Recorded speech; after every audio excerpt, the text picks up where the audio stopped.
Amar sin miedo. El podcast para los valientes que se atreven a vivir el amor en mayúsculas. Hola a todas y a todos, bienvenidos a un nuevo episodio de Amar sin miedo.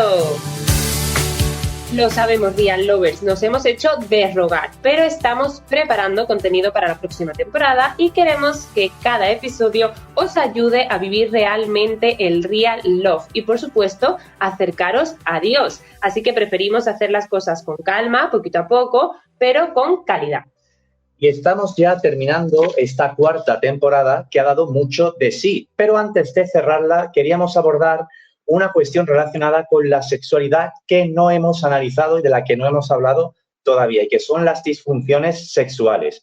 Para hablar de este tema, pues contamos en el episodio de hoy con Ana Lizaur, así que bienvenida. Muy buenas, Ana. Hola, muchas gracias. Muchas gracias a ti por acompañarnos, ¿no? En este episodio.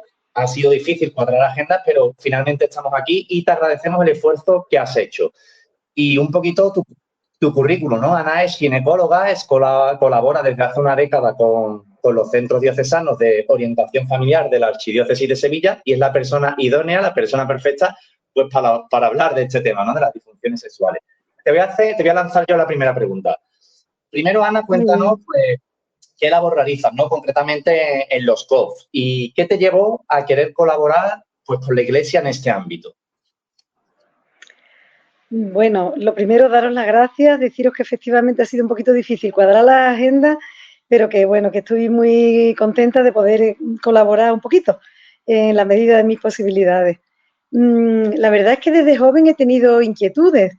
En el colegio íbamos a la casa cuna, he sido catequista, he intentado formarme a lo largo de mi vida y una experiencia que me marcó con los jóvenes, con el noviazgo, fue participar como voluntaria en el encuentro de la juventud que se celebró en El Rocío en el año 2013 con motivo de la Jornada Mundial de la Juventud, porque como era en Río de Janeiro y los jóvenes no todos podían desplazarse hasta allí, pues hubo un encuentro en paralelo, que había conexiones con el Papa y la verdad es que y eso fue una experiencia que me marcó mucho. Y también mucho me ha marcado el contacto con los discípulos de los Sagrados Corazones de Jesús y de María, que son una congregación que conformaron en su momento el Instituto Juan Pablo II para el estudio sobre el matrimonio y la familia, y ahí pues aparte de la formación, muchos matrimonios, muchas familias en el máster y todo eso, pues la verdad es que ha sido como pues lo que me ha ido llevando por este camino. Hace unos 13 años, que fue cuando se crearon los centros de orientación familiar diocesana, que los impulsó Monseñor Asenjo entonces, pues el primero que se abrió fue el de Dos Hermanas, y gracias a los delegados entonces, que eran Juan Manuel Granados y Mariloli Sánchez Campa, ellos confiaron en unos cuantos profesionales y con ellos y con los que seguimos, ¿no? Pues empecé a colaborar. También tengo que decir que la colaboración de un ginecólogo en el COF es muy pequeña. Hay otro montón de profesionales, empezando por la secretaria del COF, que es la persona más importante, porque ella es la que recibe por primera vez a la persona que llega, su dulzura cuando habla por teléfono o en la acogida, su capacidad para transmitir confianza y esperanza a las personas que llegan con un problema, asignar esa persona o personas, tanto si son matrimonios o están en otra relación, o a hijos o abuelos, a un matrimonio de acogida o a un profesional, es una labor determinante en los COF. Y de una importancia extrema son también los matrimonios de acogida que acompañan durante todo el proceso a estas personas. Y otros profesionales, psicólogos, psiquiatras, terapeutas familiares, abogados, médicos, yo qué sé, asistentes sociales. El ginecólogo está ahí un poquito casi en el último lugar porque es poco necesario habitualmente. Tampoco me puedo dejar atrás junto con la secretaria son el alma del COF, que es el matrimonio director, ¿no? Claro. Pero bueno, todos aportamos nuestro granito de arena, aunque el del ginecólogo sea el más pequeño. Y todos los que estamos en los COF, pues tenemos encuentros, rezamos por las personas que acogemos, tenemos también jornadas de formación, nos consultamos entre nosotros cuando es necesario, aunque cada uno tenga responsabilidades diferentes, pues la verdad es que todos trabajamos en equipo. No sé, eso es un poco lo que puedo decir de lo que hacemos en el COF. Me parece que eres muy humilde, pero estoy convencida de que, y lo vamos a descubrir en toda esta entrevista, de que aportas muchísimo también a las personas que lo necesiten en este campo. De hecho, desde tu experiencia, no solo como colaboradora del COF desde hace eso, pues más ya de 10 años, también como ginecóloga en consulta, ¿no? O sea, ¿cuáles crees que pueden ser los principales problemas a los que se enfrentan los matrimonios en el ámbito de la sexualidad, ¿no? En materia sexual? Yo creo que es algo diferente en la consulta y en el COF. En la consulta es verdad que las cuestiones relacionadas con la sexualidad no salen espontáneamente, salvo que se trate de un problema físico, que pueda ser dolor o alguna dificultad en la relación sexual, algo sequedad relacionada con los problemas hormonales. Si no, generalmente no es algo que la paciente te aborde directamente.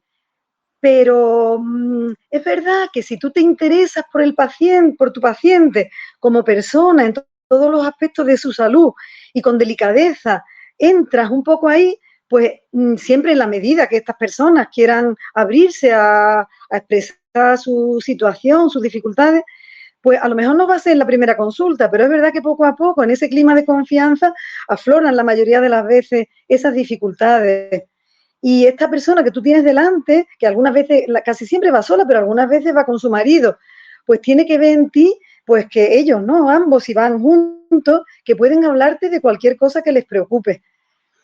En el COF es un poco diferente, porque generalmente el matrimonio de acogida detecta la dificultad. Y si cree que en la base de esa dificultad puede haber un problema ginecológico o de la relación íntima del matrimonio o en relación con la fertilidad o con la anticoncepción y que esa sea la causa de la dificultad que han llevado, pues es quien, este matrimonio, ¿no? Es quien generalmente sugiere la posibilidad de una consulta especializada o deriva a la esposa al matrimonio o a los dos juntos por separado, en fin. Pero quizá los temas relacionados con anticoncepción y con fertilidad y la dificultad de las relaciones, así por dolor, o quizás sean las causas más frecuentes de consulta directa, digamos, ¿no? Tanto en consulta como a partir del COF. Ana, en cuanto a las disfunciones sexuales, hay algunas conocidas, ¿no? Por ejemplo, pues la eyaculación precoz, la propia impotencia, luego algunas a lo mejor un poquito no tan conocidas como puede ser el vaginismo, incluso la dispareunia. Te pregunto, ¿hay otras disfunciones sexuales que no sean tan comunes? Y si las hay, no sé, destacando a lo mejor un par de ellas, ¿podrías explicarlas brevemente? No es fácil hacer un resumen muy resumido, la verdad. Y aunque el acto sexual, igual que la vida del matrimonio, es como un todo, pero el acto en sí es un todo. Y clásicamente, para abordar estos los problemas relacionados con la conducta sexual y con las disfunciones, se ha clasificado como en 3 fases: la fase de deseo, la fase de excitación y la fase de orgasmo o resolución. La fase del deseo, pues está más en la esfera de las emociones, es más psicológica. Los trastornos de esta fase pueden estar relacionados con el estrés, con algunas alteraciones psicológicas, a lo mejor con la percepción de la corporalidad, a lo mejor una chica que se encuentre un poquito gordita o que tenga una cicatriz o que perciba de una manera pues con dificultad su propia sexualidad. Tiene también que ver con la estabilidad y la felicidad en la relación del matrimonio, en la relación de pareja. Aquí estaría pues el poco deseo sexual, ¿no? Deseo sexual inhibido que se llama, o hipoactivo, trastornos como de rechazo a cualquier cosa que tenga que ver con la actividad o el contacto sexual. Y uno muy importante que nos preocupa muchísimo actualmente y que se ha considerado una patología recientemente, es la hipersexualidad o el trastorno hipersexual, porque cada vez es más prevalente y está asociado casi siempre a otras patologías psiquiátricas, incluso graves. Casi un 15% de la población actualmente presenta esta patología como tal. Entonces, bueno, son unas cifras muy importantes. Es verdad que son mucho menos mujeres estaríamos hablando de un 10, 12, 13% y de un 85 a un 90% varones. Y lo que digo, asociado a patologías psiquiátricas graves, como puede ser trastornos depresivos en el ámbito de la enfermedad, ansiedad, trastornos obsesivo-compulsivos, y genera problemas de parejas, sociales, laborales, familiares, produce mucho deterioro, y muchas veces los pacientes enmascaran los síntomas y los minimizan. Y entre estas actividades como de una sexualidad deformada estaría pues la pornografía, la masturbación, algunas veces que se dan de forma independiente, otras veces de forma asociada, la excesiva impulsividad, el aumento de las relaciones sin vínculo, y de fondo está también el problema de la hipersexualización, digamos, ¿no?, de nuestro entorno. Los anuncios, las canciones, las escenografías, las películas, y además le damos también una gran... Claro, miremos donde miremos, que todo está miremos completamente donde miremos. organizado. Sí, sí, o sea, si estamos esperando el autobús y tenemos una chica en la marquesina semidesnuda, ¿no?, que supuestamente está promocionando un bikini, pero que realmente es lo único que enseña su cuerpo. Totalmente, así es. Bueno, la publicidad es verdaderamente escandalosa, o sea que entonces esta hipersexualización de nuestro entorno, estas conductas hipersexuales cada vez más frecuentes, esta asociación con patologías graves, pues suponen que la resolución de estos problemas es muy difícil y que siempre va a requerir un tratamiento especializado. Se puede incluir casi en el grupo de las patologías que llamamos adicciones. O sea, es realmente un problema importante. Después del deseo, pues el tema de la excitación y el tema, digamos, la fase, ¿no?, la fase de la excitación y la fase de la resolución o orgasmo. En la excitación, pues los más conocidos, ¿no?, los trastornos de la erección, la impotencia. La eyaculación precoz requeriría un abordaje un poquito específico, tanto en el tema del deseo como de la resolución. Y en la mujer no tiene unos síntomas objetivos tan evidentes como el varón, ¿no?, la dificultad para la erección, pero es verdad que aparece una dificultad para mantener una respuesta genital en relación con el acto sexual, pues la lubricación vulvovaginal, la congestión de los genitales, el aumento local de la sensibilidad, del calor. También a veces puede ocurrir que una mujer se sienta muy excitada, pero que su cuerpo como que no le responde, o lo contrario, es capaz de responder a estímulos sexuales, pero sin embargo no tiene la sensación de estar excitada. Entonces, bueno, esas discordancias, entrarían en la patología que decimos de la fase de excitación. También tenemos que decir, para tranquilidad de todo el mundo, que el hecho de que ocurra puntualmente, esto de que de repente el techo necesita una manita de pintura, esto que se ha dicho siempre, ¿no?, de que estás ahí, pero estás ahí mirando al techo, pensando que lo que necesita el techo te desconcentras, pues precisamente en ese momento, en vez de sentirte muy involucrada y muy excitada, pues esto tampoco es una patología, puede suceder de una forma así ocasional, sin que tenga ninguna trascendencia. Para que se considere algo patológico, y también habría que ver el grado, pues tendría que aparecer de forma habitual y también en el transcurso del tiempo, ¿no? O sea que tampoco, es verdad que la mayoría de las disfunciones sexuales que encontramos son leves, por lo menos a un nivel así de COF o de una consulta de ginecología no especializada. Y en la fase de resolución, que sería la tercera fase, pues diríamos el orgasmo. En relación con el varón, pues sería la incapacidad de eyacular durante el coito en la vagina.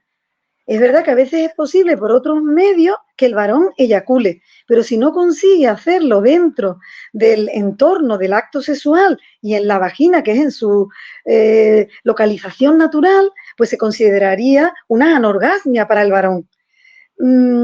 Aunque no tengamos esa mentalidad, digamos, ¿no? Claro, pero realmente sería una dificultad. Exacto, dime, que es como hoy en día eso no se puede, o sea, muchos jóvenes ni siquiera consideran que eso es malo, ¿no? O sea, efectivamente. Solo se ha criticado tanto el ¿cómo se dice?, el falocentrismo, ¿no? O sea, el coitocentrismo, como que el acto sexual era solo el coito, y es verdad que es mucho más, pero como que aparece ahora como que se está un poco alejando y ahora cualquier práctica es válida y no tiene por qué haber esa penetración, cuando realmente en la Iglesia sí que te dice que esa unión, ese abrazo conyugal, ¿no?, de los esposos tiene que darse ahí, ¿no? O sea, ese fin unitivo y fin procreativo. Si no se eyacula dentro, pues no está ese fin procreativo, ¿no? Entonces, claro, si realmente si lo haces porque no quieres, bueno, pues hay que mirarlo y hay que hablar con otro especialista quizás, ¿no? Entender bien por qué la Iglesia te propone que lo hagas así, pero si es porque no puedes por un nivel físico como estas disfunciones o patologías que estás diciendo, pues bueno, es importante también que lo hagas saber aquí, ¿no? Y que lo expliques así para que cualquier matrimonio que nos esté escuchando pues pueda atar cabos y también pedir ayuda. Y el hecho, por ejemplo, de que como por un falso prurito, por un respeto, pues el temor a hacerle daño a la mujer, y entonces se inician las relaciones sin penetración y después realizar el acto conyugal completo les cuesta mucho trabajo. Y entonces empiezan a pensar que si hay patologías de vaginismo detrás, o sea, es verdaderamente complicado cuando uno no sabe el porqué de las cosas, como claro, tú estás diciendo, ¿no? O sea, tiene sentido el que la relación sexual completa y en el matrimonio tiene la finalidad unitiva y procreativa. Es que es así, es así. Y la unión consiste en acoger y en ser acogido. Y eso es justo lo materializa el coito, el acto conyugal completo. Qué bonito. Y aparte de estas tres que has comentado, deseo, excitación, resolución, ¿hay algo más así que puedas destacar? El tema de la anorgasmia femenina, que quizás es como más conocido, ¿no? Porque es verdad que comprender la sexualidad y las diferencias entre la sexualidad femenina y la sexualidad masculina es muy importante. Entonces, pues quizás en la mujer pues otras pequeñas cosas, ¿no? No solamente la falta de orgasmo habitual, sino pues una falta de orgasmo en el coito, como hemos dicho igual en el varón, ¿no? Pues también se consideraría un tipo de alteración en la fase de la resolución, en la fase orgásmica, o un orgasmo poco intenso, aunque es verdad que son detalles muy sutiles que, bueno, que lo tiene que experimentar realmente la persona como dificultades para que podamos considerarlo un problema. Porque, bueno, es que ahí no hay medidas, ¿no? No hay medidas ni hay estándares. Claro. Y también eso, pues que no sea algo puntual, sino que se produzca de forma habitual y en el transcurso del tiempo. Y ya, pues lo que estaba yo comentando al principio, que después de estas tres fases clásicas, pues lo que se ha incluido, como tú me preguntas, es pues un grupo que incluiría todo lo que tiene que ver con el dolor, pues la dispareunia que habéis hablado vosotros al principio, tanto el dolor de la vulva como de la entrada de la vagina, como de la zona del clítoris, el vaginismo, que tendría, aparte del dolor, un componente asociado como de una respuesta anómala a las sensaciones de táctiles. Entonces eso, bueno, pues tendría eso, un componente de dolor, pero que estaría como incrementado por una respuesta anómala al contacto sexual. Y después ahora, como grupos independientes, pues uno que se ha relacionado que está considerado un poco dentro de las adicciones, que es la satisfacción sexual relacionada con cosas como muy raras, pues fetiches, animales, objetos inusuales. Y por otro lado, el tema de la disforia de género, ¿no? Son como dos cosas que son relativamente nuevas en la clasificación, pero bueno, como estamos viendo que van apareciendo pues nuevas patologías, y pues han encontrado como un lugar en la clasificación de los trastornos mentales y como dos grupos independientes porque tienen un abordaje independiente. El tema de la disforia de género, pues es que solo eso ya sería para, no sé, para que tratarais el tema con un experto en esto, ¿no? Porque aquí antes hemos llamado pues el sexo al nacer, ahora no, ahora desde el nacimiento ya es la asignación del sexo. O sea, entonces, y bueno, no ya del sexo, del género.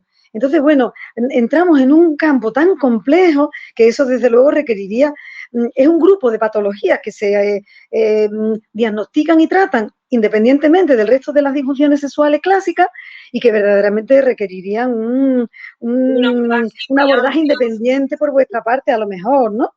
No hemos tenido la oportunidad, pero es verdad que es un tema que tenemos pendiente porque, bueno, al final es algo que se da cada vez parece que más, y que yo creo, desde todo el respeto, o sea, que es entrar en terreno sagrado, porque al final estás entrando en la vida de las personas, ¿no? Entonces, no creo que como cristianos debamos, ni mucho menos, sentenciar, ¿no?, a esas personas, porque verdaderamente lo pasan mal, y esas familias, y que sí que se puede, obviamente yo creo, criticar, y todos nos estamos metiendo en otro tema, ¿no?, pero la cultura o la educación que se da o los mensajes que se transmiten, eso sí, pero esa persona que está pasando por eso, creo que hay que entrar con los pies descalzos, ¿no? Sí. Porque, bueno, entonces ya quizás algún día abordemos un tema así.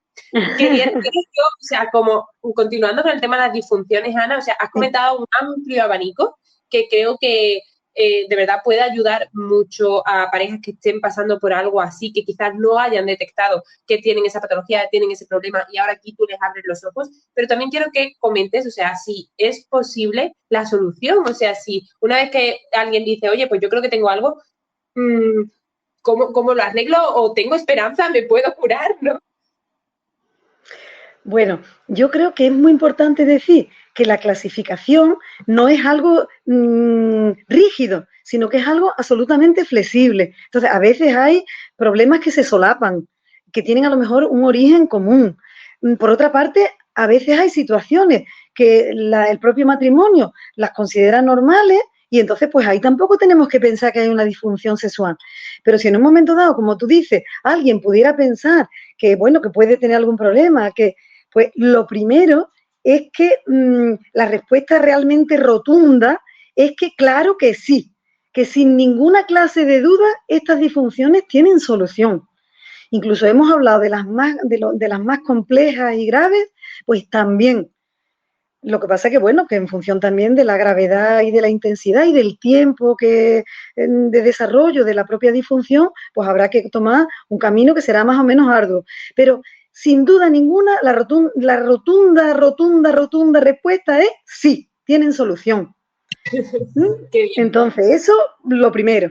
¿Cómo hay que hacer el abordaje de las disfunciones sexuales? Pues dentro de lo que es la maduración integral de la persona, el conocimiento de lo que es el ser en femenino y el ser en masculino, la sexualidad específica de cada uno de los miembros de la pareja, la comprensión de los ritmos. Esto es algo que creo que es muy importante.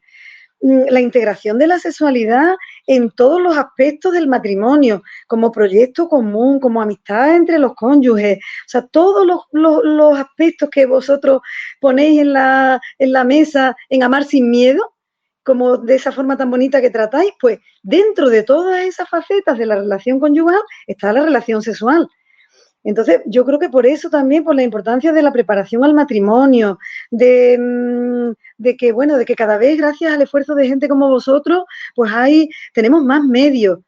Pero tenemos que tener claro que cuando aparece algún problema en el ámbito de la sexualidad, pero igual que para cualquier otra faceta del matrimonio, por una parte, saber que la mayoría de las veces son cosas leves, y por otra parte, que el abordaje hay que hacerlo de forma integral. O sea, que no es una cuestión aislada que el matrimonio pueda tener una dificultad en el ámbito de su relación sexual, que hay que trabajar ese pequeño problema que ellos puedan transmitir dentro de lo que es su relación matrimonial completa.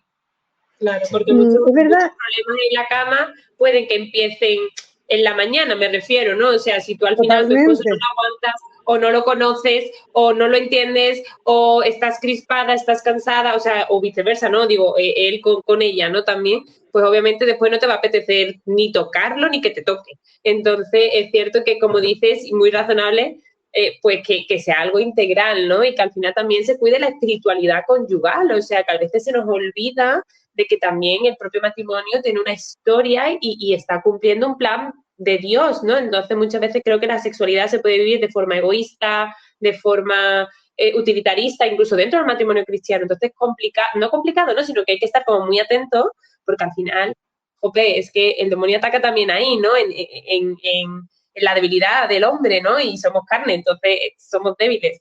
Pero bueno, es súper, súper bonito. Súper precioso. Por eso este marco de abordaje, que es verdad que está extendido, ¿no? Porque tiene mucho sentido, ¿no? Por parte de muchos clínicos, porque no son solo médicos los que se dedican al tema este de la sexualidad, son también psicólogos, son médicos de diferentes especialidades, en fin, o investigadores que trabajan en el campo de la psicología, de la sexualidad, no son fáciles de encontrar. O sea que aunque hay muchos, o somos la mayoría, o somos muchísimos, pero realmente no es fácil encontrarlos. Por eso los COF son el lugar de confianza donde nos van a acoger, nos van a dirigir al profesional adecuado, nos van a acompañar en todo el proceso de sanación. A veces cuesta trabajo dar el paso, pero el paso dado de esta manera es como mejor lleva a un buen resultado, porque vas a encontrar pues eso, a las personas idóneas que realmente necesitas. Y vas a estar todo el tiempo acompañado, tanto esté al nivel que esté la herida, a nivel personal, a nivel del matrimonio, en cualquiera de los aspectos del matrimonio, por supuesto a nivel de las relaciones sexuales. Entonces, pues, el COF. O sea, desde esa antropología cristiana que tiene los COF, porque muchas veces hay parejas que se van con cualquier problemilla, como tú dices, que la mayoría de las veces son leves o normales o muy habituales, y se van a cualquier terapeuta o coach o lo que sea, y lo primero que le dicen es, daos un tiempo, separaos, no sé cuánto, tienes que mirarte a ti, el autocuidado, esos discursos que están muy bien a nivel no teórico, pero que en la práctica lo único que hace es alejarte del otro, ¿no? Entonces, es súper Totalmente de acuerdo. Lo que dices, o sea, en el COF te vas a encontrar a personas de confianza que de verdad van a velar por tu matrimonio, por tu bienestar, ¿no? Y por tu vocación. De hecho, mira, me interesa ahora introducir un tema. Aquí vamos a hacer un ejercicio de suposición o de imaginación, porque claro, comentabas tú, Ana, y Alicia ha hecho también una reflexión muy interesante, eso de que no hay parejas que ante el mínimo problema pues acuden a este tipo, ¿no?, de terapeuta, y no lo hacen desde esa perspectiva antropológica y cristiana. Vamos a imaginar pues un matrimonio joven, ¿vale?, que ha vivido la castidad durante su noviazgo. Que ya son pocos, pero confiamos que quedan. Sí, son real lovers, creemos que sí. Y justo, bueno, pues ya llega el día de la boda y llega ya su vida en matrimonio y encuentran dificultades pues en sus primeras relaciones sexuales. Entonces, yo te pregunto, ¿esto ya de por sí implica que hay algún problema? Es decir, ¿tú qué consideras que es normal y qué no es normal en estos primeros encuentros? Y a partir de aquí te lanzo otra pregunta. ¿Cuándo deberían empezar a preocuparse ese matrimonio, ¿no?, y plantearse pedir ayuda externa o ayuda a un profesional? Pues mira, es una pregunta que me parece interesantísima, porque no podemos estar haciendo patología de todo, ni tampoco podemos dar por bueno todo, porque al final es una fuente de herida en el matrimonio, ¿no? Entonces, es normalísimo, tanto en cuanto a normal, entre comillas, digamos, como en cuanto a estadístico, ¿no? Desde el punto de vista estadístico. Entonces, no hay que asustarse para nada que aparezcan algunas dificultades en las primeras relaciones sexuales. Muchas son por miedos, por la información errónea de lo que realmente son las relaciones sexuales, que es verdad que son maravillosas, una fuente de placer, de felicidad, además de que nos hacen partícipes de la creación de Dios, pero como todo, pues necesita un pequeño aprendizaje, un caminito, que el camino al final dura toda la vida. Porque es verdad que no son iguales las relaciones sexuales en todos los momentos de la vida del matrimonio. Y algunas veces, pues además tienen que salvar algunas dificultades específicas. Pero simplemente el pequeño aprendizaje y el camino que hay que empezar a andar, pues es normal que haya algunas dificultades, como en todo lo que se inicia, no solamente en el aspecto de las relaciones sexuales del matrimonio, también de la convivencia con la familia extensa. O sea, es que pues en las relaciones sexuales pasa lo mismo. Además, es difícil a veces establecer qué separa la normalidad de la disfunción, o qué es orgánico y qué es psicológico. Entonces, todo eso, pues, hace falta que cuando una persona, uno de los dos miembros del matrimonio, o los dos, piensan que algo no va bien, es el momento de acudir. Porque si ellos van bien, van haciendo su camino, piensan que todo va razonablemente bien, disfrutan, son felices, no es un elemento de desunión, sino todo lo contrario, un elemento de unión, pues poquito a poco ellos solos van a ir salvando esas pequeñas dificultades que se pueden encontrar al principio. Pero en el momento que les parezca que ya eso no es normal, pues es el momento a uno o a los dos.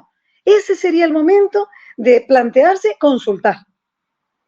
Perfecto, muy bien. Y en relación a este tema amplio de la sexualidad y tal, no sé si nos puedes destacar alguna anécdota, algún testimonio que puedas compartir, tanto, no sé, vivido en tu consulta o a través de los COF, que recuerdes que pueda ser bonito y que pueda iluminar a alguna pareja.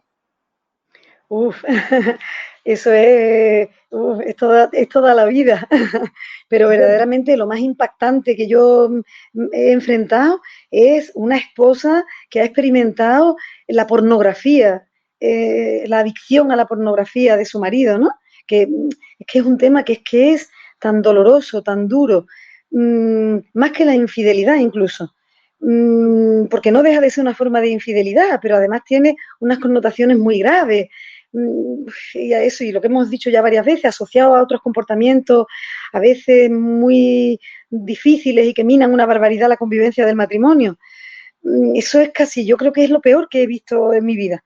Y después, pues yo qué sé, cosas preciosas como el perdón, como a veces matrimonios que ya habían casi tirado la toalla o parece que estaban completamente rotos, pues con la ayuda y el acompañamiento de las personas adecuadas, pues han encontrado realmente una verdadera felicidad y un sentido a sus vidas, a sus matrimonios. Qué sé yo, también cosas como la sexualidad ya de los matrimonios de mediana edad, cerquita de la menopausia, que ha sido un poco mi campo de trabajo, ¿no? Pues que, no sé, tenía una paciente que eso me lo he quedado porque es que es una cosa graciosísima, ¿no? Una señora moderna, profesional, trabajando, sus hijos ya relativamente mayorcitos, y ella pues, yo quiero mucho a mi marido, siempre lo espero con mucha ilusión, lo pasamos estupendamente juntos, le plancho estupendamente los cuellos de las camisas, que eso es que a él le encanta que estén siempre tan bien planchadas, pero lo otro no. Así, de sopetón. Y total, pues a partir de ahí, pues un caminito para que lo otro, que es fundamental para que el matrimonio sea feliz hasta el final, pues fuera que sí. Y bueno, claro, pues ahí, pues bueno, pues eso también es y después yo qué sé, otras cosas que son muy dolorosas, ¿no? Como la infertilidad, pues también tengo de eso también, porque también he trabajado mucho tiempo en cuestiones de infertilidad, entonces también son situaciones muy dolorosas para los matrimonios jóvenes que se han casado con la ilusión de formar una familia, que de repente los hijos no vienen, entonces pues yo qué sé, en los dos aspectos, ¿no? Por una parte, cómo abordar el problema de la infertilidad y después también otros muchos matrimonios que quieren ser fieles al magisterio de la Iglesia y que quieren compaginar la vivencia de su sexualidad con la paternidad responsable, pues también tienen ahí ¿no? Pues también. Y yo qué sé, y de las cosas más de eso, pues una chiquilla una vez, una niña jovencita, que me dice mi novio que si no lo hacemos porque yo nunca tengo ganas, ¿para qué me tomo las pastillas?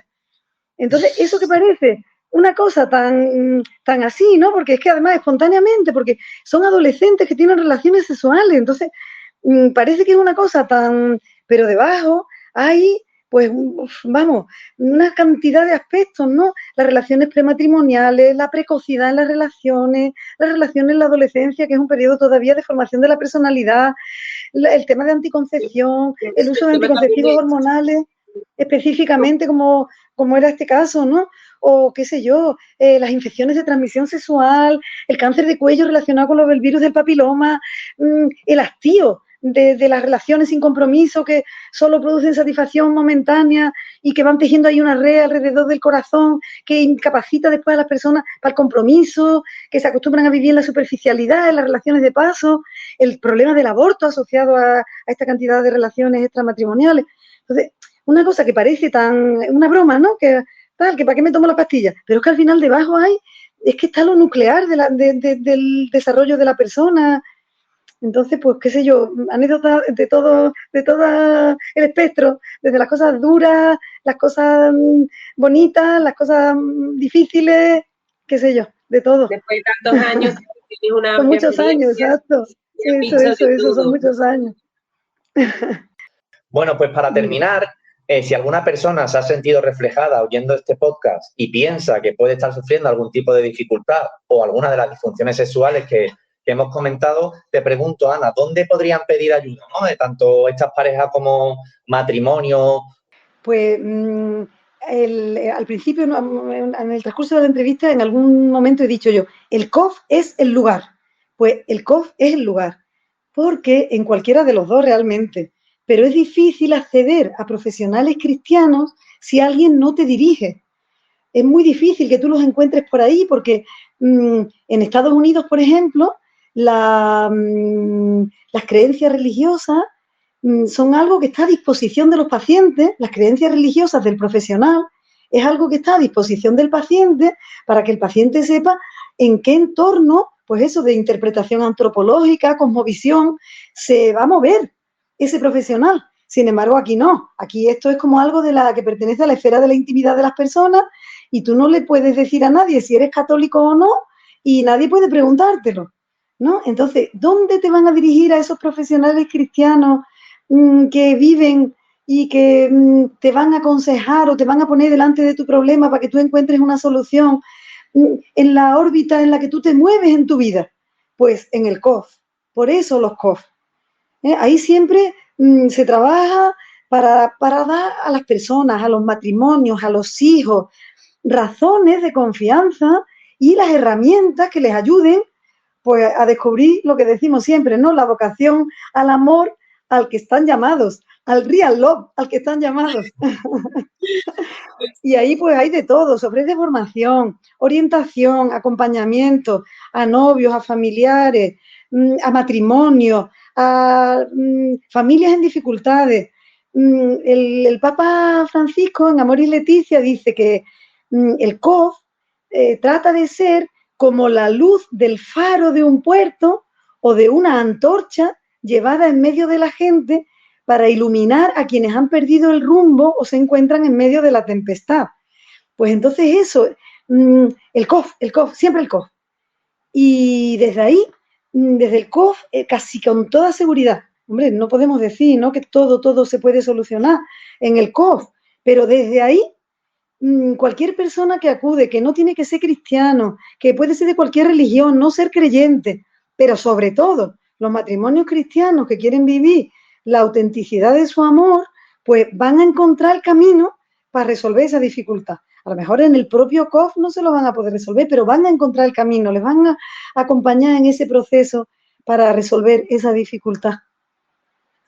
Yo creo que una definición fantástica, ¿no?, increíble de lo que es el COF, de lo que son los COF, de lo que suponen, de las herramientas y los recursos que aportan, de el amplio abanico que abarcan, de la ayuda que pueden ofrecer. Y yo creo que es importante, ¿no?, quedarnos con ese mensaje de pedir ayuda, ¿no?, cuando sea necesario. ¿Por qué? Pues porque la sexualidad, sabemos, ¿no?, que es una de las patas principales del matrimonio y como cristianos pues debemos cuidar ese abrazo conyugal y cuando hay algún problema o hay alguna dificultad, pues no hay que esconderlo por vergüenza, sino que hay que acudir, ¿no?, como nos comentaba aquí Ana, como hemos estado comentando en el podcast de hoy, pues hay que acudir a algún profesional para que nos pueda orientar. Así que de verdad, Ana, te damos las gracias por acompañarnos hoy. Ha sido un placer tenerte con nosotros, con Amar Sin Miedo. Así que muchísimas gracias, de verdad. Muchas gracias. Muchas gracias a vosotros. Y hasta aquí este episodio 13 de la 4ª temporada de Amar Sin Miedo. Os recordamos que podéis dejarnos vuestros comentarios, sugerencias de temas o dudas en las redes sociales de la Pastoral Familiar de Sevilla o a través del correo electrónico info.amarsinmiedo@gmail.com y también en las cajitas en Instagram, en YouTube. Nos ayudáis mucho si os suscribís, si le dais a la campanita, si nos valoráis en las plataformas y sobre todo si vais con el boca a boca difundiendo este proyecto precioso de la Pastoral Familiar de Sevilla. Os esperamos, si Dios quiere, con el último episodio de esta temporada muy pronto. ¡Hasta luego! Adiós.